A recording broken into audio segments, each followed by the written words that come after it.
নমস্কার, আপকামিং বাংলা চ্যানেলে আপনাদের সকলকে স্বাগত জানাই। আজকের ভিডিওতে আমরা ফার্স্ট ফেজ ইলেকশনের কিছু নতুন ব্যবস্থা ও অব্যবস্থার তথ্য তুলে ধরব এবং যারা ফার্স্ট ফেজ ইলেকশন ডিউটি করে এসে তাদের যে অভিজ্ঞতা হয়েছে সেই অভিজ্ঞতা শেয়ার করেছেন সেই অভিজ্ঞতার কথা বলবো, এবং যারা ফার্স্ট ফেজ ইলেকশন করে এসে অলরেডি আরামে থাকছেন, ভাবছেন বোধহয় ইলেকশন ডিউটি শেষ, তারা কিন্তু একদমই সেটা ভাববেন না। ফার্স্ট ফেজ ইলেকশন ডিউটির যারা করেছেন তাদের মধ্যে থেকে অনেককে কিন্তু সেকেন্ড ফেজ ইলেকশনেও ডাকা হচ্ছে। সেরকম অর্ডার কপি আমি এই ভিডিওতেই আপনাদের প্রমাণ সহ দেখাবো, এবং যাদের সেকেন্ড ফেজ ডিউটি আছে তাদের জন্য বেশ কিছু দায়িত্ব, কর্তব্য ও কী কী বিষয়ে সতর্ক থাকবেন সেটা বলবো, এবং ভিডিও শেষে আপনাদের জন্য গুরুত্বপূর্ণ 5টা টিপস দেবো। চলুন কোনো টাইম ওয়েস্ট না করে ভিডিওটা শুরু করা যাক। দেখুন, প্রথম এবারে যেটা দেখতে পাওয়া যাচ্ছে স্কোয়াড পদ্ধতি। এর কিছু সুবিধা অসুবিধা আছে। স্কোয়াড পদ্ধতি হচ্ছে একটা জায়গাতে আপনাদের সমস্ত ভোটকর্মীকে একত্রিত করে এনে সেখান থেকে যে সিআরপিএফ আছে বা যে কেন্দ্রীয় বাহিনী আছে তারা পুরো চারিদিক থেকে গার্ড করে আপনাদের ডিসিআরসি পর্যন্ত নিয়ে যাবে। এই পদ্ধতিটা হচ্ছে স্কোয়াড পদ্ধতি। এটা একদিক থেকে নিরাপত্তার জন্য যেমন ভালো, সেরকম আপনাদের কিন্তু ভোট কেন্দ্র থেকে ডিসিআরসিতে পৌঁছতে অনেকটা দেরি হতে পারে, কারণ অনেকগুলো গ্রুপকে ওরা একত্রিত করে নিয়ে তারপর তাদের স্কট করে নিয়ে সে ডিসিআরসিতে নিয়ে যাবে। যার জন্য এই স্কোয়াড পদ্ধতি একটা ভালো দিক হচ্ছে আপনাদের নিরাপত্তা একদম জোরদার হবে, কিন্তু আপনাদের টাইম অনেকটা লাগতে পারে। এরপর দেখুন, যদি আমরা দেখি যে যারা ডিউটির টাকা কম পেয়েছেন বা পাননি, বা ধরুন যাদের রিজার্ভ থেকে কোনো পার্টির সঙ্গে ট্যাগ করে দেওয়া হবে, তারা কিভাবে তাদের টাকাটা পাবেন বা বাকি টাকাটা পাবেন বা কোথা থেকে চাইবেন।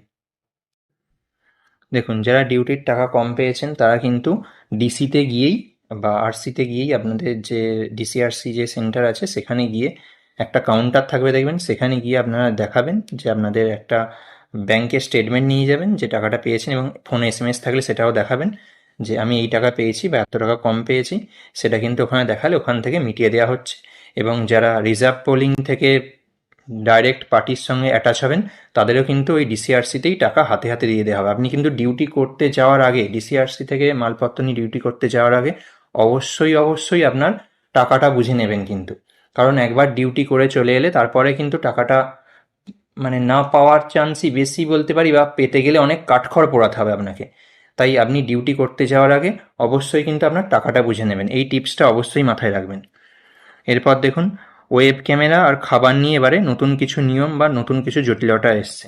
সেটা কি আপনাদের এবারে আমি বলে দেব। প্রথমেই দেখুন, ওয়েব ক্যামেরা নিয়ে জটিলতা বলে দিই।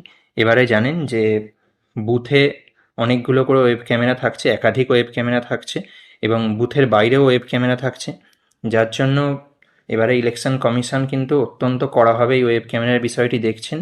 এবং আগে যেমন হতো যে আমাদের ভোটের কাজ শেষ হয়ে গেলে আমরা কি করতাম না, সব কিছু মালপত্র গুছিয়ে নিয়ে আমরা ডিসিআরসির উদ্দেশ্যে রওনা দিতাম, কিন্তু এবারে ইলেকশন কমিশন নিয়মে একটু পরিবর্তন এনেছে যে আপনার ভোটের কাজ শেষ হয়ে গেলে সেক্টর অফিসার আসবেন, এসে ওয়েব ক্যামেরার চিপটি ওয়েব ক্যামেরা থেকে খুলবেন, তারপরেই আপনি ওই বুথ লিভ করতে পারবেন। অর্থাৎ কিন্তু আপনার হাতে একটু টাইম রাখতে হবে ভোট শেষ হয়ে যাওয়ার পরেও। এক্ষেত্রে কিন্তু আপনি সেক্টর অফিসারকে আগে থেকেই একটু রিকোয়েস্ট করে রাখবেন, যাতে যখন 6টার সময়, যখন সন্ধেবেলা 6টার সময় যখন আপনার ভোট শেষ হয়ে যাবে তার পরেই এসে যেন ওয়েব ক্যামেরার চিপটি খুলে নেন। কারণ ওয়েব ক্যামেরার চিপটি খুললে তবেই আপনি বুথ ছেড়ে ডিসিআরসির উদ্দেশ্যে রওনা হতে পারবেন। এছাড়াও আরেকটা দেখুন, খাবার নিয়ে জটিলতা। এরকম বেশ কিছু ক্ষেত্রেই আমরা শুনতে পেয়েছি অনেকজন যারা ফার্স্ট ফেজে ডিউটি করে এসেছেন যে তারা গিয়ে, আমরা যেমন P1 ডেতে গিয়ে সবাই খাবার অর্ডার দিয়ে থাকি, সেরকম খাবার অর্ডার তারাও দিয়েছিলেন। তারপরে সেক্টর এসে বলেছেন যে না, আপনারা নিজেরা খাবার অর্ডার দিয়ে সেই খাবার খেতে পারবেন না, কারণ সেই খাবারে যদি কোনো রকম কোনো খেয়ে অসুস্থ হয়ে পড়েন তাহলে কিন্তু তার দায় এই সেক্টর অফিসারের ঘাড়ে গিয়ে পড়বে। যার জন্য সেক্টর অফিসার খাবারের ব্যবস্থা করেছিলেন, এবং সেখান থেকেই খাবার খেতে হয়েছে, যাতে সমপরিমাণ দাম দিয়ে সেই পরিমাণ খাবার খেতে হয়েছে। এবং কয়েকটা জায়গাতে শুনেছি যে তাদের থেকে নাকি আগে টাকা কেটে রেখেছিলেন, এবং সেই পরিমাণ টাকা ওই খাবারের খাতে খরচা করে সেক্টর অফিসার তাদের খাবার একদম বুথে পৌঁছে দিয়েছিলেন। সেক্ষেত্রে তাদের আর নতুন করে কোনো টাকা দিতে হয়নি। তাই আপনারা P-1 ডেতে যখন বুথে পৌঁছে যাবেন তখন খাবার অর্ডার দেওয়ার আগে একটু সেক্টরের সঙ্গে এবার কথা বলে নেবেন যে সেক্টর খাবারের ব্যবস্থা করছে কিনা। যদি না করে তাহলে আপনারা যেমন এতদিন ধরে খাবারের ব্যবস্থা করে এসছেন সেরকমভাবেই ব্যবস্থা করবেন। কিন্তু এখানে আবার একটা কথা বলে রাখি যে কোনোভাবেই কিন্তু পোলিং এজেন্টদের থেকে কোনো সাহায্য নিতে যাবেন না। আচ্ছা, এবারে পোস্টাল ব্যালটের একটা সমস্যা এসছে, সেই সমস্যাটার ব্যাপারে একটু বলে রাখি। অনেকেই ঠিকঠাক মতো পোস্টাল ব্যালটে ভোট দিতে পেরেছেন, আবার অনেকেই পারেননি, তাদের পোস্টাল ব্যালট না আসার জন্য তারা ভোট দিতে পারেননি। এক্ষেত্রে কিন্তু আপনাদের এসডিও অফিস থেকে একটা পরবর্তীকালে ফোন আসতে পারে যে আপনারা এসে এই অফিসে দেখা করুন, এবং পোস্টাল ব্যালট সংগ্রহ করার ব্যাপার বা এর পরবর্তী কী পদক্ষেপ হবে সেই ফোনের মাধ্যমে আপনাদের বলে দেওয়া হবে। যদি আসে তো ভালো, তাহলে আপনি এসডিও অফিসে গিয়ে কথা বলবেন, এবং যদি না আসে এবং যদি আপনার কাছে ধরুন পোস্টাল ব্যালট এসছে এবং কোনো কারণে সেদিনের লাইনের জন্য আপনি ভোট দিতে পারেননি, তাহলে দেখুন এখানে আমি হাওড়ার একটা অর্ডার কপি দেখাচ্ছি। এখানে দেখুন, যেমন হাওড়ার জন্য কিন্তু এক একটা অ্যাসেম্বলির জন্য এখানে এটা দেখতে পাওয়া যাচ্ছে। দেখুন 1 নম্বরে এখানেই বালি, হাওড়া, শিবপুর, সাঁকরাইল, পাঁচলা, জগৎবল্লভপুর, ডোমজুর এরকম অ্যাসেম্বলিগুলোর জন্য কিন্তু 26 তারিখ থেকে 28 তারিখ পর্যন্ত হাওড়া জেলা স্কুলে 9টা থেকে 5টা পর্যন্ত ভোট দেওয়ার ব্যবস্থা রেখেছেন।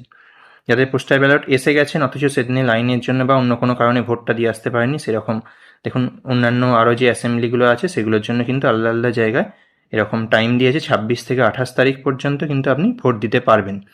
এছাড়াও আরও একটা জিনিস জানিয়ে রাখি যে আপনার যদি পোস্টাল ব্যালটে কোনো রকম কোনো প্রবলেম হয় বা পোস্টাল ব্যালটে আপনি ধরুন ভোট দেননি, তাহলে আপনি ডিসিআরসি যে সেন্টার আছে সেদিনেও কিন্তু P-1 ডে অর্থাৎ 29 তারিখ সেকেন্ড ফেজে আপনার ভোট ভোট নিতে হবে।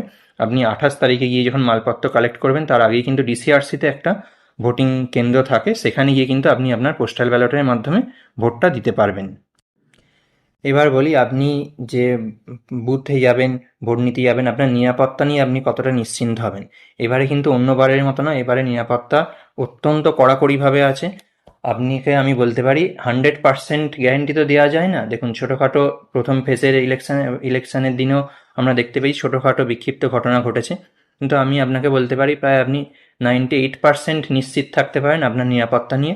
এবারে কিন্তু নিরাপত্তাতে সিআরপিএফ এবং কেন্দ্রীয় বাহিনী আছে, যার জন্য কিন্তু তারা খুব কড়াভাবেই নিরাপত্তা বিষয়টা দেখছে, এবং নির্বাচন কমিশনও এই নিরাপত্তার বিষয়ে খুব কড়াকড়ি করেছে। এবং তাছাড়াও ওয়েবকাস্টিং ক্যামেরা চারিদিকেই লাগানো আছে, যার জন্য আপনি নিরাপত্তার বিষয়ে কিন্তু 98% শিওর থাকতে পারেন যে আপনার নিরাপত্তা নিশ্ছিদ্র থাকবেই। এবার দেখুন প্রথমেই এটা বলছিলাম যে একটা এই অর্ডার কপি বেরিয়েছে, এই অর্ডার কপিতে দেখুন বলছে যে deployment of polling personnel phase 1 to phase 2, অর্থাৎ যারা ফেজ 1-এ কাজ করে এসছেন তাদেরকে আবার ফেজ 2-তেও কাজ করতে পাঠানো হচ্ছে।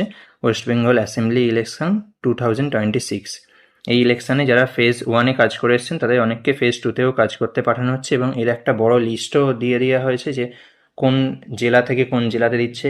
এমনকি দার্জিলিং, জলপাইগুড়ি এইসব উত্তরের জেলাগুলো থেকে একদম যে দক্ষিণের জেলা আছে কলকাতা, হাওড়া, এইসব জায়গাতেও কিন্তু পোলিং পার্সোনেলদের পাঠানো হচ্ছে। তাই যারা আপনারা ফার্স্ট ফেজে ডিউটি করেছে নিশ্চিন্ত হয়েছেন, তারাও কিন্তু একটু সতর্ক থাকবেন যে আপনাকে না আবার সেকেন্ড ফেজেও ডিউটিতে পাঠিয়ে দেয়। কারণ সেকেন্ড ফেজে বেশ কিছু জায়গায় পোলিং অফিসার, প্রিসাইডিং অফিসার কম পড়ছে বলে ইলেকশন কমিশন জানাচ্ছে, এবং সেই ঘাটতিগুলো ফার্স্ট ফেজে যারা অলরেডি কাজ করে এসছে তাদেরকে দিয়ে পূরণ করা হচ্ছে। আপনাদের সামনে আমি ডাইরেক্ট নোটিশটা তুলে ধরলাম। এবার ভিডিওটা একটু সামারাইজ করে আপনাদের শর্ট 5টা টিপস বলে দিই। এই টিপস কটা আপনারা মাথায় রাখলে আশা করি আপনাদের কোনো অসুবিধে হবে না। প্রথম টিপস, P1 ডেতেই কিন্তু খাবার নিয়ে সেক্টরের সঙ্গে কথা বলে নেবেন যে তিনি খাবারের ব্যবস্থা করছেন না আপনাদের খাবারের ব্যবস্থা করতে হবে। এবং দ্বিতীয় টিপস, যা কিছু অসুবিধা আছে প্রথমেই সেক্টর অফিসারকে জানাবেন। স্থানীয় কোনো মানুষ বা পোলিং এজেন্টদের চট করে কোনো হেল্প নিতে যাবেন না, কারণ সেক্ষেত্রে পার্টিগত ব্যাপার এসে যেতে পারে এবং পরে আপনিই ঝামেলায় পড়ে যেতে পারেন। এবং 3 নাম্বার টিপসে বলে রাখি, সবাই একসঙ্গে কোনোভাবেই কিন্তু বুথ ছেড়ে বেরোবেন না। এই ক্ষেত্রে কিন্তু পিংলাতে একটা জায়গাতে বুথে সবাইকে সাসপেনশনের মতো শাস্তির সম্মুখীন হতে হয়েছে। তাই সবাই একসঙ্গে কোনোভাবেই বুথ ছেড়ে বেরোবেন না, এবং একজন না একজন বুথে অবশ্যই থাকবেন। আর কোনো রকম, এবার 4 নম্বর টিপস যদি আপনাদের বলে রাখি, কোনো রকম কোনো উস্কানিমূলক কথায় কান দেবেন না। আর 5 নম্বর টিপস যদি বলে রাখি, সেক্টর অফিসারকে আগেভাগেই কিন্তু আপনি বলে রাখবেন যে আপনার ওয়েবকাস্টিং ক্যামেরাটা যেন 6টা বাজলেই দ্রুত খুলে নেন এসে, এবং আপনাদের ভোট শেষ হওয়ার সঙ্গে সঙ্গে কিন্তু আপনারা সেক্টরের সঙ্গে যোগাযোগ করে তাকে জানিয়ে দেবেন যে আপনাদের ভোট শেষ হয়ে গেছে, তাহলে আপনাদের ওয়েবকাস্টিং ক্যামেরাটা খুলে নিয়ে যাবে এবং আপনারাও তাড়াতাড়ি বাড়ি ফিরতে পারবেন। আশা করি আপনাদের সমস্ত গুরুত্বপূর্ণ টিপস দিয়ে আমি হেল্প করতে পেরেছি। আপনাদের জন্য শুভকামনা রইল। সেকেন্ড ফেজের ডিউটি করে এসে আপনারা জানাবেন আপনাদের অভিজ্ঞতা কীরকম হলো।